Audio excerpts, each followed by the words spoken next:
आपके सामने हम लोगों की चुनौती ये होती है कि जब आप जैसा वक्ता हो तो प्रश्न पूछने के पहले ही बहुत सारे उत्तर मिल जाते हैं।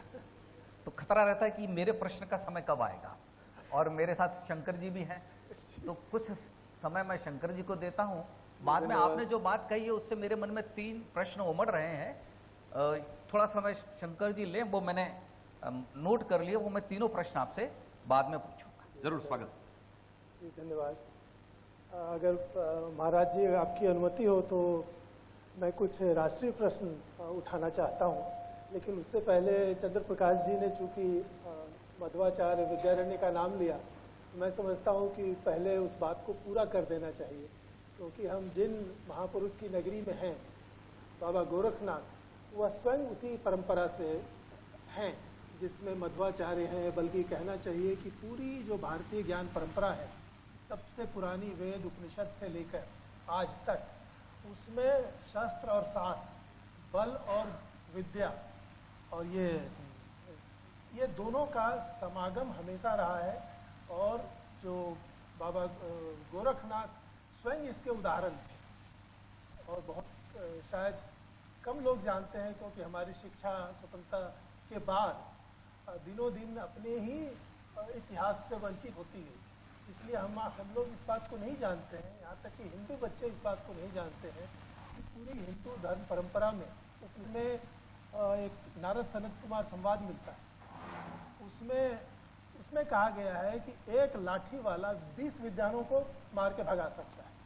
तो अब देखिए कि उस समय से, और बाबा तुलसीदास भी रामचरितमानस में भी लिख गए हैं, बल विद्या बुद्धि, पहले बल बोलते हैं, फिर बुद्धि, फिर विद्या। यहाँ तक कि वो अपने आराध्य राम के बारे में भी कहते हैं कि तुलसी मस्तक तब झुके जब धनुष बाण गए हाथ। तो सिर्फ शास्त्र ही नहीं, शस्त्र भी। और ये संस्कृत भाषा का सौंदर्य है कि शास्त्र में ही शस्त्र निहित है। और बाबा गोरखनाथ स्वयं इसके उदाहरण है। बल्कि महाराज जी ज़्यादा अच्छी तरह जानते होंगे कि नाथ संप्रदाय में ऐसे भी संत भी हुए हैं जिन्होंने राजा के निरंकुश और अयोग्य होने पर स्वयं शासन अपने हाथ में संभाला। और गुरु गोरखनाथ के आशीर्वाद से ही बप्पा रावल को फिर से राज्य मिला। कई ऐसे राज्य बने थे, मुझे लगता है उज्जैन का भर्तृहरि थे, उनका राज्य भी, वो भी गोरखनाथ के शिष्य थे। नेपाल के रत्न परीक्षित, वो भी गोरखनाथ के शिष्य थे। बंगाल के गोपीचंद, वो भी गोरखनाथ के शिष्य थे।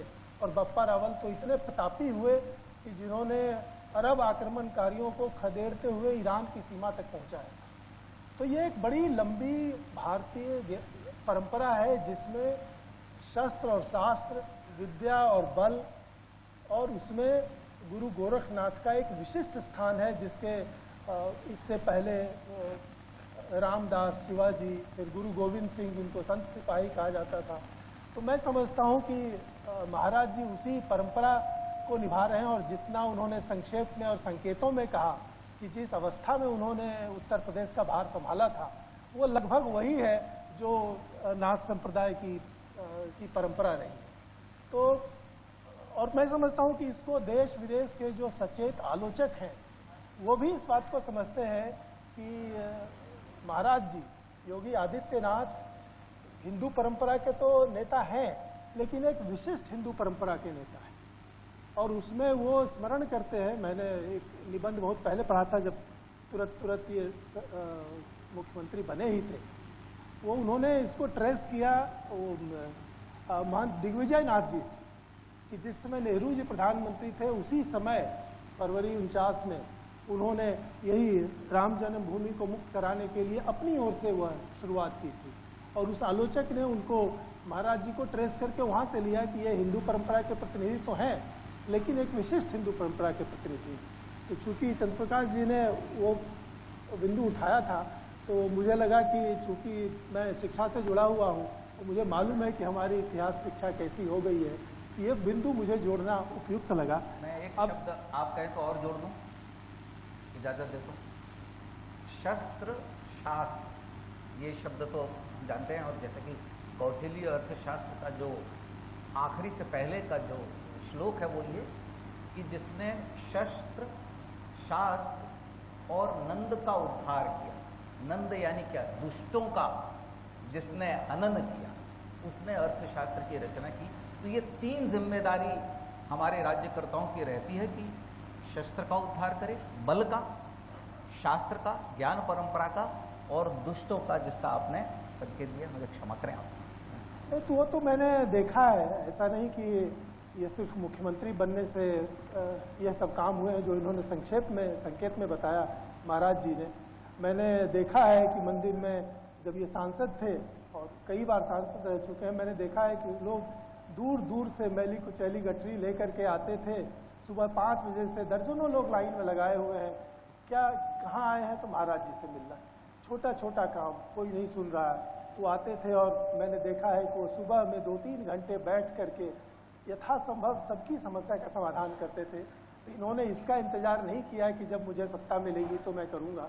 तो ये नाथ संप्रदाय के एक आदर्श प्रतिनिधि के रूप में आपने बहुत जो काम किए हैं उससे लोग अवगत हो रहे हैं। मैं आपकी अनुमति से 2-3 राष्ट्रीय प्रश्न पूछना चाहता हूँ। एक तो जैसे आपने छल बल से धर्मांतरण के खिलाफ आपने अध्यादेश लाया, फिर आपने कानून भी बनाया, फिर आपने जिहाद के एक रूप के विरुद्ध भी आपने कार्रवाई की। फिर अब मुझे जहाँ तक स्मरण है कि जब आप सांसद थे तभी आपने ये जनसांख्यिकी अतिक्रमण की पर भी चिंता व्यक्त की थी, और जिस पर काफ़ी राष्ट्रीय मीडिया में विवाद हुआ था। तो मेरा जो विषय है इतिहास, राजनीति और देश विदेश की इस घटनाओं पर, मैं महसूस करता हूँ कि ये समस्याएं सिर्फ भारत की ही नहीं है, कई अन्य देश ठीक इन्हीं समस्याओं से जूझ रहे हैं, और हमारे देश में भी इससे जुड़ी हुई और भी सब समस्याएं हैं। तो मेरा प्रश्न एक राष्ट्रीय दृष्टि से यह है कि वह जो मूल समस्या है जिससे ये सारी समस्याएं निकलती हैं, जिससे हम ही नहीं अमेरिका, फ्रांस, इंग्लैंड जैसे देश भी जूझ रहे हैं, तो इस मूल समस्या पर भी आपने सोचा होगा।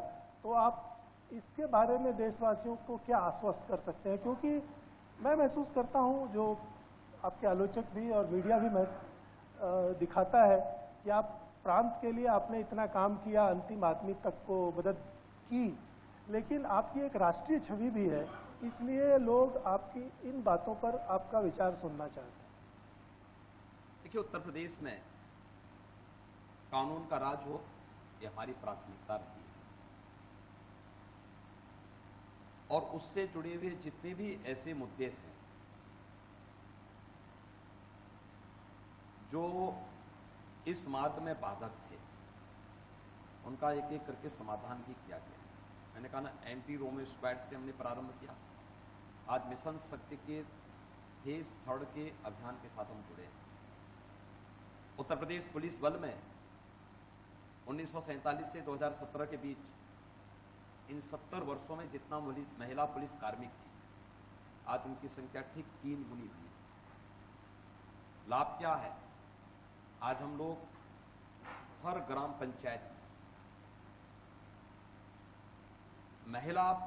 एक महिला बीट पुलिस अधिकारी की तैनाती करते हुए सप्ताह में 2 बार जाएंगे। वहां पर महिलाओं की सुरक्षा से जुड़े हुए मुद्दों का भी समाधान करेगी, और शासन से महिलाओं के स्वावलंबन और सम्मान से जुड़े हुए मुद्दों का भी समाधान करेगी, उनके बारे में उन्हें जागरूक करेगी। ये कार्य लगातार इस पर सरकार के स्तर पर यह प्रयास प्रारंभ हुआ। प्रदेश के अंदर कुछ मुद्दे थे, खासतौर पर जो मुद्दे थे उनमें से जिनके कारण कानून व्यवस्था अक्सर खराब होती, जैसे अवैध बूचड़खाने हमने प्रदेश के अंदर बंद करवाए, जैसे प्रदेश के अंदर अन्य जो ऐसे मुद्दे थे जिनको लेकर के हमेशा चैलेंज होता था, अवैध धर्मांतरण की गतिविधियां भी थी, हमने उसके लिए पहले ऑर्डिनेंस लेके आए, फिर हमने सख्त कानून भी बनाया। लव जिहाद का भी एक मुद्दा था। अब याद करिए कि केरल हाईकोर्ट 2009 में वहां की सरकार को आदेश की थी कि केरल जैसे स्टेट को लव जिहाद के खिलाफ कड़ा कानून बनाना चाहिए, क्योंकि लव जिहाद केरल जैसे स्टेट को इस्लामिक स्टेट में बदल दिया। सरकारों ने ध्यान नहीं दिया। हम लोगों ने यूपी के अंदर इसके लिए व्यापक शोध करवाया, टीमें गठित की। सच्चाई क्या है? सच्चाई बोलने से, मेरे बोलने से सच नहीं हो जाएगा, या कोई व्यक्ति मुझे बोल रहा उससे भी मैं सच नहीं मानूंगा। मेरे पास डाटा होने चाहिए। और जब हम निष्कर्ष में पहुंच गए कि नहीं ये कानून बनना चाहिए, मैंने उसके खिलाफ भी कानून हमारी सरकार ने प्रदेश के अंदर बनाया। जनसांख्यिकी असंतुलन यह एक मुद्दा है, और हम लोगों ने भारत नेपाल बॉर्डर पर इस चिंता को आज से नहीं, आज से 20-25 वर्ष पहले भी इस मुद्दे को हम उठाए। देखिए, आज भारत नेपाल बॉर्डर पर हम लोग ज्वाइंट पेट्रोलिंग कर रहे हैं। एसएसबी भारत सरकार की रिजर्व फोर्स है, उसका है, और यूपी पुलिस का है। ज्वाइंट पेट्रोलिंग हर एक गतिविधि पे नजर रखती है, तस्करी भी न होने पाए। नेपाल के साथ भारत के ऐतिहासिक संबंधों का भी ध्यान रखा जाए, लेकिन किसी भी ऐसी गतिविधि को जो एंटी सोशल हो, एंटी नेशनल हो, इसको भी नहीं पनपने दिया जाना चाहिए। और एक जगह से शुरुआत हुई, मुझे लगता है इसका दायरा बढ़ेगा, और उत्तर प्रदेश जैसे राज्य में जो भी यहां की आवश्यकता होगी, सरकार उसके अनुरूप कदम उठाएगी। कोई संकोच इस मामले में नहीं करेगी, मैं विश्वास के साथ कह सकता हूं, क्योंकि मेरा यह मानना है कि सुरक्षा प्राथमिक शर्त है, सुरक्षा के बगैर कुछ नहीं। महाराज जी, एक और गंभीर प्रश्न है जो मतलब सोशल मीडिया में तो हम लोग उठाते हैं और चर्चा भी होती है, और एक तरह से वो छिपा रहता है। सेकुलरिज्म का जो स्वरूप हमारे देश में धीरे धीरे विकसित हुआ, और वो लगभग अब सेकुलर लोग भी मानते हैं कि इसको एक हिंदू विरोधी अर्थ दे दिया गया। ऐसा सेकुलरिज्म यूरोप में नहीं है जो भारत में चलता है, और हिंदू समाज एक तरह से सेकेंड ग्रेड सिटीजन जैसा बन गया है। उसका सबसे जो बड़ा उदाहरण है वह है कि हिंदू समाज को अपने मंदिर और अपनी शिक्षा पर वो अधिकार नहीं है जो गैर हिंदू समुदायों को है, और इसीलिए जो हिंदू मठ मंदिर हैं वो शिक्षा में इन्वेस्ट नहीं करना चाहते हैं, क्योंकि उनको डर लगता है कि अगर हमारा कारोबार होगा तो कभी भी अगर सरकार अनफ्रेंडली हुई तो उस पर कब्जा कर लेगी, और ऐसे बहुत उदाहरण भी हैं। ऐसी स्थिति चर्च के साथ या मस्जिदों के साथ नहीं है। वो अपने मदरसे मरकज फैला सकते हैं, चर्च अपने मिशन स्कूल कॉलेज सब खोल सकते हैं, उनको उन पर कोई आँच नहीं है। बल्कि जो शिक्षा का अधिकार कानून आया उसमें भी एक तरह से हिंदू वंचित वर्ग के रूप में है। तो इसका परिणाम ये हुआ है जो आप तो जानते ही हैं कि रामकृष्ण मिशन और इस तरह के बहुत से बड़े बड़े हिंदू संगठन जिसकी स्थापना ही महान हिंदुओं ने की थी, वो अपने आप को हिंदू कहलाना नहीं चाहते। उसका कारण यही है कि उनको लगता है कि ये हम एक डिसएडवांटेज स्थिति में पहुंच जाएंगे, और इसका इसी का रूप ट्राइबल्स पर भी दिखाई पड़ रहा है। जनजातीय लोग में, जैसे सरना है झारखंड में या अरुणाचल में दोनियो पोलो है, उनको लगता है कि अगर हम गैर हिंदू कहलाएं तो उनको ज़्यादा बेनिफिट मिलता है। तो इससे ऐसी स्थिति हो रही है कि हिंदू कहलाने से बचने की प्रवृत्ति हुई है। तो ये साफ साफ लगता है कि इस देश की जो पहचान रही है हमेशा से, वही समुदाय अगर सेकेंड ग्रेड लीगल हो गया, लीगली सेकेंड ग्रेड सिटीजन में बदल रहा है, और इस पर जो जिनसे आशा थी कि वो कुछ करेंगे वो अभी उस पर चुप रहते हैं। तो चूंकि आपकी वो छवि है कि आप हिंदू हितों के लिए भी लड़ते रहे हैं, यहाँ तक कि इसके लिए आप अपने राजनीतिक सहयोगियों तक से बीच बीच में मुठभेड़ लेते रहे हैं, तो आपको लगता है कि इस विषमता को कब दूर किया जाएगा? देखिए, भारत की गुरुकुल की प्रणाली भारत के मठ और मंदिरों से ही जुड़ी हुई, और बहुत अच्छा कार्य देश के मठ मंदिरों ने किया है। देश के अंदर शिक्षा के प्रचार प्रसार में, और उसके माध्यम से देश के विकास को लेकर के, आध्यात्मिक को लेकर के सरकार उसको लेकर के हर संभव प्रयास कर रही है। और हम लोगों ने तो प्रदेश के अंदर इस प्रकार के नियम भी बनाए हैं कि अगर कोई मठ मंदिर आधुनिक शिक्षा को लेकर के या संस्कृत शिक्षा को या वैदिक शिक्षा को लेकर के कोई कार्यक्रम करना चाहते हैं तो सरकार उसको पूरा सपोर्ट करे। हम सपोर्ट भी कर रहे हैं और उनको एक पॉलिसी के दायरे में ला करके सभी लोगों को एक जैसी व्यवस्था के साथ जोड़ने की तैयारी हम लोग पहले ही कर चुके हैं और उसमें बहुत अच्छे ढंग से चीजें आगे बढ़ रही हैं। हमें मान के चलना चाहिए। देखिए, आज के दिन पे मेरा एक मानना है कि व्यक्तिगत आस्था का विषय व्यक्ति के लिए हो सकता है, लेकिन हम उस पर जबरन दूसरे पे थोपने का प्रयास नहीं करें। अपनी आस्था को दूसरों पे जब भी हम थोकेंगे संघर्ष होगा। राष्ट्रीय परिप्रेक्ष्य में जब हम देखें तो हम सबका एक ही धर्म होना चाहिए, वो राष्ट्र धर्म होना चाहिए। और राष्ट्र धर्म के अंदर हम लोग कभी न चर्चा करें न कुछ करें। भारत के मत पंथ संप्रदायों ने हमेशा राष्ट्र हित को सर्वोपरि माना, राष्ट्र धर्म को सर्वोपरि माना। और यही कारण है कि राष्ट्र धर्म को सर्वोपरि मानने का ही परिणाम है कि हर एक व्यक्ति ने अपने या मत और संप्रदाय ने अपने व्यक्तिगत अहंकार को समाप्त करके देश के हित में जब भी आवश्यकता पड़ी योगदान दिया। कुंभ जैसे पर्व इसके उदाहरण है। आज से 100 साल पहले क्या होता था? पहले स्नान करने के लिए संघर्ष होता था। आज सभी अखाड़ों ने, मत और पंथ संप्रदायों ने सारे विवाद बैठ के सुलझाए। कहा नहीं, हमारी एकता ये राष्ट्रीय एकता के समान है और राष्ट्र की एकता को बनाए रखना है।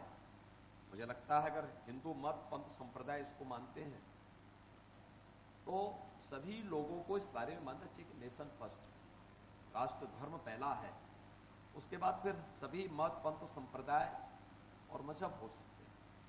ये भाव पैदा हो जाए, आजादी के तत्काल बाद भाव पैदा हो सकता है। आजादी के बाद लोगों ने वोट बैंक बनाया। ये वोट बैंक की राजनीति इस देश के पुण्य क्षति की है, समाज के पुण्य क्षति की है। उत्तर प्रदेश में वोट बैंक की राजनीति और तुष्टीकरण की नीति ने उत्तर प्रदेश को दंगों की आग में झोंका है, अराजकता की आग में झोंका है, यहाँ के विकास को बाधित किया है। जिस राज्य में नंबर 1 अर्थव्यवस्था बनने की क्षमता थी उसको देश की 6ठी 7वीं अर्थव्यवस्था बना के रख दिया। जिस प्रदेश में सबसे अधिक युवा देश के हैं उस देश के युवाओं के सामने पहचान का संकट खड़ा किया। हमने 5 सालों में पूरी क्षमता के साथ उत्तर प्रदेश को उसकी पहचान दिलाने का भी काम किया है। 6ठी अर्थव्यवस्था से नंबर 2 अर्थव्यवस्था में लेके आए हैं और अब भी नंबर 1 की यात्रा प्रारंभ हुई है। और मेरा मानना है नंबर 1 की यात्रा के साथ उत्तर प्रदेश के अंदर वह सभी क्षेत्रों में सुधार देखने को मिलेगा, इसकी हर भारतवासी तमन्ना